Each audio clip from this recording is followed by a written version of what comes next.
নমস্কার বন্ধুরা, job update নিউজের পক্ষ থেকে তোমাদের সকলকে জানাই স্বাগত। অবশেষে দীর্ঘ প্রতীক্ষার পরে তোমাদের কিন্তু ওয়াটার ডিপার্টমেন্টের পক্ষ থেকে নিয়োগ বিজ্ঞপ্তি প্রকাশ করলো। এবার এখানে তোমাদের একটা দারুণ সুযোগ, কারণ কি সমস্ত জেলা থেকে অ্যাপ্লিকেশন করার সুযোগ রয়েছে। নিজস্ব ডিস্ট্রিক্টেই তোমরা পোস্টিং পাবে, যেখানে তোমাদের মিনিমাম কোয়ালিফিকেশন রাখা হয়েছে মাধ্যমিক পাস।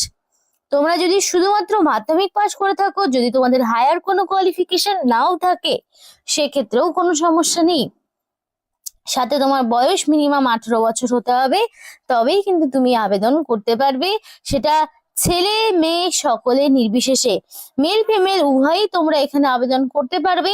অ্যাপ্লিকেশন করতে কাউকে একটি পয়সাও খরচ করতে হবে না, সম্পূর্ণ বিনামূল্যে তোমরা আবেদন করতে পারবে। তো এখানে কিন্তু তোমাদের প্রত্যেকের জন্য খুবই ভালো সুযোগ রয়েছে। প্রত্যেকটি ডিস্ট্রিক্ট ওয়াইজ কিন্তু এখানে নিয়োগ হচ্ছে। তো এখানে তোমাদের সমস্ত A to Z ডিটেলস আলোচনা করব। কিভাবে অ্যাপ্লিকেশন ফর্মটি তোমরা ফিল আপ করবে সেটাও তোমাদের বলে দেব, কারণ কি অ্যাপ্লিকেশন হবে অফলাইনের মাধ্যমে তোমাদের অ্যাপ্লিকেশন জমা নেওয়া হবে। তো চলো ডিটেলস জেনে নেবো, কিন্তু ডিটেলস বলার আগে প্রত্যেকের কাছে একটাই রিকোয়েস্ট, যে যারা এখনো আমাদের এই চ্যানেলটিকে সাবস্ক্রাইব করোনি তারা ঝটপট চ্যানেলটিকে সাবস্ক্রাইব করে পাশে থাকা বেল আইকনটি ক্লিক করে দিও, যাতে করে পরবর্তী সমস্ত ইনফরমেশন পেয়ে যেতে পারো। তো চলো বন্ধুরা, দেরি না করে এবার অফিসিয়াল নোটিশ নিয়ে ডাইরেক্ট বিস্তারিত আলোচনা তোমাদের সাথে শুরু করব।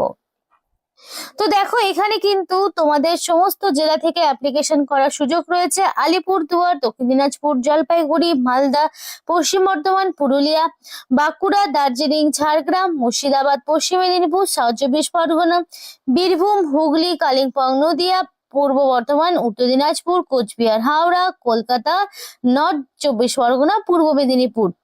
তো এখানে 23টি জেলার নামই রয়েছে। 23টি জেলা থেকেই নিয়োগ হচ্ছে। প্রত্যেকটি জেলার যে ওয়াটার ডিপার্টমেন্ট রয়েছে সেইখানে তোমাদের কিন্তু অ্যাপ্লিকেশন ফর্ম জমা করতে হবে। নিজস্ব ডিস্ট্রিক্টের যে অফিসিয়াল ঠিকানা সেখানেই জমা করতে হবে। তো বন্ধুরা, এটা হলো ফুল নোটিফিকেশন, যেখানে তোমরা দেখতেই পাচ্ছ যে জল শক্তি বিভাগের পক্ষ থেকে নোটিফিকেশন জারি হয়েছে। একদম রিসেন্ট নতুন একটি নোটিফিকেশন, যে নোটিফিকেশন তোমাদের 1/4/2026-এ নোটিফিকেশন আউট হয়েছে। এবং এই পুরো মাসটা অ্যাপ্লিকেশন করার তোমার সুযোগ রয়েছে, যেখানে তোমার অ্যাপ্লিকেশন করা লাস্ট ডে থাকছে 30/4/2026। এই তারিখের মধ্যে তোমাকে কমপ্লিটলি অ্যাপ্লিকেশন সাবমিট করতে হবে। এবারে অ্যাপ্লিকেশন সাবমিট করবে কোথায়? তো এই অ্যাপ্লিকেশনটা তোমাদের যে নির্দিষ্ট যে ওয়াটার ডিপার্টমেন্ট রয়েছে, সেই ওয়াটার ডিপার্টমেন্টে গিয়ে তোমাকে অ্যাপ্লিকেশন ফর্মটিও কালেক্ট করতে হবে, এবং অ্যাপ্লিকেশন তোমার নির্দিষ্ট ওয়াটার ডিপার্টমেন্টেই সাবমিট করতে হবে। তো এখানে তোমাদের সম্পূর্ণ নোটিফিকেশন ফর্মটি ঠিক কেমন হবে সেটা তোমাদেরকে দেখাচ্ছি, এবং কিভাবে ফর্মটি ফিল আপ করতে হবে সেটাও তোমাদের সাথে শেয়ার করব। তার আগে বলতে চাই যে এখানে তোমাদের এজ লিমিটটা কি রয়েছে। তো দেখো, এখানে মিনিমাম 18 বছর থেকে শুরু করে ম্যাক্সিমাম 45-এর মধ্যে বয়স রাখা হয়েছে। অর্থাৎ 18 বছরের একদিন কম হলে যেমন হবে না, 45 বছরের একদিন বেশি হলেও হবে না। এবং তোমাদের যে বয়সটি সেটা 1/1/2026 অর্থাৎ 1 জানুয়ারি 2026 অনুযায়ী হিসাব করা হবে। সেই অনুযায়ী তোমাদের বয়সটা এবং এডুকেশনাল কোয়ালিফিকেশন মানে মাধ্যমিক পাস, যারা 1 জানুয়ারি 2026 অনুযায়ী কমপ্লিট মাধ্যমিক পাস করেছো এবং তোমাদের বয়স 18 বছর কমপ্লিট হয়েছে, তারা কিন্তু অবশ্যই এখানে আবেদন করতে পারবে। এবং এখানে যে ম্যাক্সিমাম এজ লিমিট সেখানে তোমাদের ছাড় থাকবে। ম্যাক্সিমাম এজ লিমিটে তোমাদের ছাড় থাকবে। ওবিসি প্রার্থী যদি হয়ে থাকো তাহলে 3 বছরের ছাড়, যদি এসসি এসটি প্রার্থী হয়ে থাকো তাহলে তোমরা 5 বছরের ছাড় পাবে। তো এই ছাড়গুলো কিন্তু তোমাদেরকে দেওয়া হবে ক্যাটাগরি ওয়াইজ। সুতরাং এসসি এসটি প্রার্থীরা 18 থেকে 5 বছরের ছাড় পেলে তাহলে তোমরা 18 থেকে 50 পর্যন্ত অ্যাপ্লিকেশন করার সুযোগ পাবে, আর ওবিসিরা 18 থেকে 48 বছর পর্যন্ত অ্যাপ্লিকেশন করার সুযোগ পাবে। এবার দেখো, ক্যাটাগরি ওয়াইজ তো তোমাদের ছাড় দেওয়াই হচ্ছে, এবং তার জন্য তোমাকে ভ্যালিড কাস্ট সার্টিফিকেট থাকতে হবে, তবেই তুমি ছাড়গুলো পাবে। আর এখানে এজ লিমিটটা একটু বাড়তি রাখা হয়েছে, কারণ এখানে যাদের এক্সপিরিয়েন্স আছে তারাও যেমন আবেদন করতে পারবে, যারা নন এক্সপিরিয়েন্স রয়েছে তারাও আবেদন করতে পারবে। মানে বোথ ক্যান্ডিডেটদের জন্য এখানে অ্যাপ্লিকেশন করার সুযোগ থাকছে। দেখো, এবার তোমাকে এখানে ফটো অ্যাটাচ করতে হবে। অ্যাপ্লিকেশন ফর্মটি তোমাদেরকে দেখাচ্ছি। এবার এই অ্যাপ্লিকেশন ফর্মটি তোমরা কিন্তু তোমাদের বারবার করে বললো নিজের নির্দিষ্ট যে ওয়াটার ডিপার্টমেন্ট রয়েছে ডিস্ট্রিক্ট ওয়াইজ যে ওয়াটার ডিপার্টমেন্ট রয়েছে সেখানে তোমরা পেয়ে যাবে। এবার বন্ধুরা তোমরা যদি জানতে চাও যে এক্স্যাক্টলি তোমাদের ডিস্ট্রিক্টে কতগুলো ভ্যাকেন্সিতে নিয়োগ হচ্ছে, মানে তোমাদের ডিস্ট্রিক্টে ওয়াটার ডিপার্টমেন্টে এক্স্যাক্টলি কতগুলো শূন্যপদে নিয়োগ হচ্ছে, আদৌ ভ্যাকেন্সি রয়েছে কিনা, সেই সমস্ত ডিটেলস যদি জানতে হয় তাহলে কিন্তু তোমরা অবশ্যই আমাদেরকে একটা কমেন্ট করো, তোমাদের জেলার নাম আমাদেরকে কমেন্ট করো, এবং মাধ্যমিকে কত পার্সেন্টেজ রয়েছে, মানে মিনিমাম 50% মার্কস তোমাদের লাগবে, মানে মাধ্যমিকে মিনিমাম 50% মার্কস লাগবে, কারণ সেটার উপর মানে বেস করে তোমাকে একটা নাম্বার দেওয়া হবে, সেটা তোমাদেরকে অবশ্যই দেখাবো। তার আগে তোমাদেরকে বলবো, যদি তোমাদের নিজস্ব ওয়াটার ডিপার্টমেন্টে জব করার ইচ্ছে থাকে, যদি তোমরা মনে করো নিজস্ব ডিস্ট্রিক্টের কিছু ইনফরমেশন আরো ডিটেলসে জানবো, তাহলে তারা ঝটপট তাদের ডিস্ট্রিক্টের নাম কমেন্ট করো। সমস্ত ডিস্ট্রিক্ট থেকেই নিয়োগ হচ্ছে। তো ভ্যাকেন্সি ডিটেলস যদি তোমাদের স্পেসিফিক ভাবে জানতে হয় যে অ্যাপ্লিকেশন করলে কোনো চান্স রয়েছে কিনা, সেই বিষয়ে যদি অ্যাসিওরেন্স পেতে চাও অবশ্যই আমাদেরকে কমেন্ট করে জানাও তোমাদের জেলার নাম। তো দেখো এখানে তোমাদের ফার্স্টে অ্যাপ্লিকেন্টের নাম থাকবে ইন ক্যাপিটাল লেটার, মানে মাধ্যমিক বা তার সমতুল্য পরীক্ষায় যে নাম্বার তোমরা পেয়েছো সেই নাম্বার, সরি মাধ্যমিক বা সমতুল্য পরীক্ষায় যে অ্যাডমিট কার্ড রয়েছে সেই অনুযায়ী তোমাদের যা নাম রয়েছে সেই নামটাই তুমি বসাবে। ফাদার্স নেমের জায়গায় তোমার বাবার নাম থাকছে।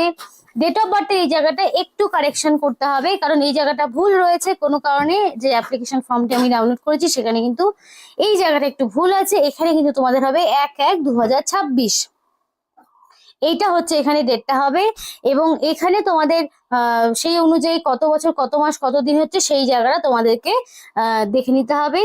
আর তারপরে তোমার মেল ফিমেল কোন ক্যাটাগরির মধ্যে পড়ছো সেটা তুমি অবশ্যই দিয়ে দিবে।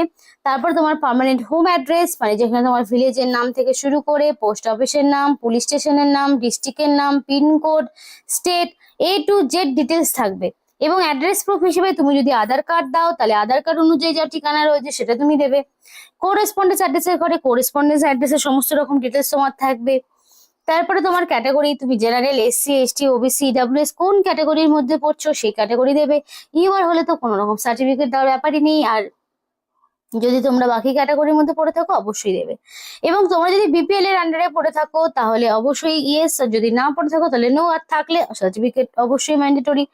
এবার মোবাইল নাম্বারটা অবশ্যই ভ্যালিড মোবাইল নাম্বার দেওয়ার চেষ্টা করবে, যাতে করে সিলেকশন প্রসেসের অল ইনফরমেশন তুমি পেয়ে যেতে পারো, কারণ এখানে তোমাদের 5 নম্বরের হচ্ছে ইন্টারভিউ হবে, এবং 5 নম্বরে তোমাদের এডুকেশনাল কোয়ালিফিকেশন থেকে নেওয়া হবে, নিয়ে তোমাদের নিয়োগ হবে। এবার যদি তোমাদের এক্সপিরিয়েন্স থাকে তাহলে কত বছরের এক্সপিরিয়েন্স রয়েছে, কি বিষয় বৃত্তান্ত সেগুলো দেবে, না থাকলে এগুলো ফাঁকা রাখবে। এবার তোমার দেখো, যেহেতু তোমাদের আগেই বলেছি এখানে কিন্তু শুধুমাত্র মাধ্যমিক পাস যোগ্যতায় তোমাদের নিয়োগ হচ্ছে, মাধ্যমিক হচ্ছে এটা সর্বোচ্চ কোয়ালিফিকেশন। হায়ার কোয়ালিফিকেশন যাদের রয়েছে তারাও আবেদন করতে পারবে, সমস্যা নেই, কিন্তু এখানে সেই ডিটেলস দেওয়ার জায়গা নেই। তাই মাধ্যমিক কোন বোর্ডের আন্ডারে কত সালে পাস করছো, ম্যাক্সিমাম মার্কস কত ছিল, marks obtain, percentage, A to Z details তোমাকে দিতে হবে। তারপর তোমাকে হচ্ছে যদি কোনো টেকনিক্যাল কোয়ালিফিকেশন থাকে তাহলে সেই ডকুমেন্টস সেই ইনফরমেশন তোমাকে দিতে হবে, এক্সপিরিয়েন্স থাকলে দিতে পারো, আর না থাকলে দেওয়ার প্রয়োজন নেই। ডিক্লারেশনের এখানে আই দিয়ে তোমার নাম থাকছে, তারপর তোমার প্লেস এবং ডেট, এবং এখানে তোমার সিগনেচার থাকবে, অবশ্যই রানিং হ্যান্ডরাইটিং এ ফুল সিগনেচার তোমাকে দিতে হবে। এবার ডকুমেন্টস তোমাকে কি কি দিতে হবে সেগুলো তোমাদের এক এক করে বলে দিচ্ছি। মাধ্যমিক বা তার সমতুল্য পরীক্ষার অ্যাডমিট তোমাকে এজ প্রুফ হিসেবে দিতে হচ্ছে, মাধ্যমিকের অ্যাডমিট, মার্কশিট, সার্টিফিকেট এগুলো তো তোমাকে দিতেই হবে, যেহেতু মাধ্যমিক কোয়ালিফিকেশনের সমস্ত পোস্টে নিয়োগ হচ্ছে। তারপর তোমাকে এখানে অ্যাড্রেস প্রুফ হিসাবে তুমি চাইলে আধার কার্ড, ভোটার আইডির মধ্যে যে কোনো একটি ডকুমেন্টস, তারপরে কাস্ট সার্টিফিকেট যদি কারোর থাকে সেই কাস্ট সার্টিফিকেট, এবং রিসেন্ট কালার পাসপোর্ট সাইজের ফটো তোমাকে দিতে হবে। এবং এই সমস্ত ডকুমেন্টস গুলো সবগুলোকে সেলফ অ্যাটাস্টেড করবে, করে নিয়ে তোমার নির্দিষ্ট যে ওয়াটার ডিপার্টমেন্ট রয়েছে সেখানে তুমি সাবমিট করবে। তাই যারা ভিডিওটি দেখছো, ভিডিও দেখতে দেখতে ঝটপট তাদের লোকাল ডিস্ট্রিক্টের নাম কমেন্ট করে জানাও, কারণ কোন কোন ডিস্ট্রিক্টের ঠিক কোন কোন জায়গায় ডিভিশন ওয়াইজ কোথায় কোথায় কোন কোন ওয়াটার ডিপার্টমেন্টে নিয়োগ হচ্ছে সেই সমস্ত ডিটেলস যদি তোমরা জানতে চাও, দেরি না করে ঝটপট আমাদেরকে তোমাদের জেলার নাম কমেন্ট করে জানাও কমেন্ট সেকশনে। তারপরে দেখো তোমাদের এখানে সিগনেচার তো বলে দিয়েছি, এগুলো করতে হবে, এবং অরিজিনাল ডকুমেন্টস গুলো ডকুমেন্ট ভেরিফিকেশনের সময় অবশ্যই নিয়ে যাবে, এবং সাথে সেগুলো 1 কপি করে জেরক্স।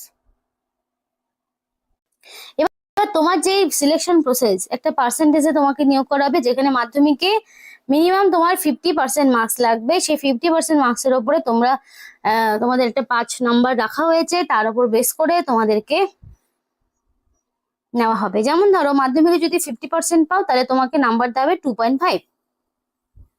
তো এইভাবে তোমরা হিসাব করবে, যে যত পার্সেন্টেজ পাবে সে অনুযায়ী সে তার নাম্বার ক্যালকুলেট করবে। তো মাধ্যমিকের পার্সেন্টেজের উপর ভিত্তি করে কিন্তু এই 5-এর উপরে একটা নাম্বার থাকছে, এবং বাকি 5 নাম্বার থাকবে ভাইভাতে। তাহলে ভাইভাতে থাকছে 5, মাধ্যমিকের যেই কোয়ালিফিকেশন সেখানে থাকছে 5, সর্বমোট তোমাদের 10 নম্বর।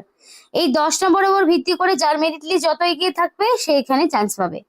কোনো রকম কিন্তু রিটেন টেস্ট থাকছে না, লিখিত পরীক্ষা ছাড়াই তোমাদেরকে এখানে নিয়োগ করানো হচ্ছে। তো নিয়োগ হচ্ছে দুটো পোস্টে, একটা প্যারা কুক, প্যারা হেল্পার, এই দুটো পোস্টে নিয়োগ হচ্ছে, যেখানে তোমার কোয়ালিফিকেশনই লাগবে মাধ্যমিক পাস। মাধ্যমিক পাস যোগ্যতায় তোমরা এই দুটি পোস্টের জন্য অ্যাপ্লিকেশন করতে পারবে। মানে সর্বোচ্চ তুমি মানে একটির বেশি পোস্টে আবেদন করতে পারবে না, যার যেটাতে দক্ষতা রয়েছে সেই অনুযায়ী সেটাতে সে আবেদন করবে।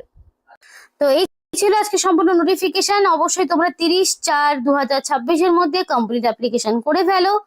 আর যদি নিজের ডিস্ট্রিক্টের ইনফরমেশন পেতে হয় অবশ্যই জেলার নাম কমেন্ট করো। তো এখানে শেষ করছি। যদি ভিডিওটি ভালো লেগে থাকে অবশ্যই লাইক করো এবং চ্যানেলটিকে সাবস্ক্রাইব করে আমাদের সাপোর্ট করো, আমাদের সাথে থেকো, পাশে থেকো। আর ভিডিওটি সম্পূর্ণ দেখার জন্য তোমাদের সকলকে জানাই অসংখ্য ধন্যবাদ।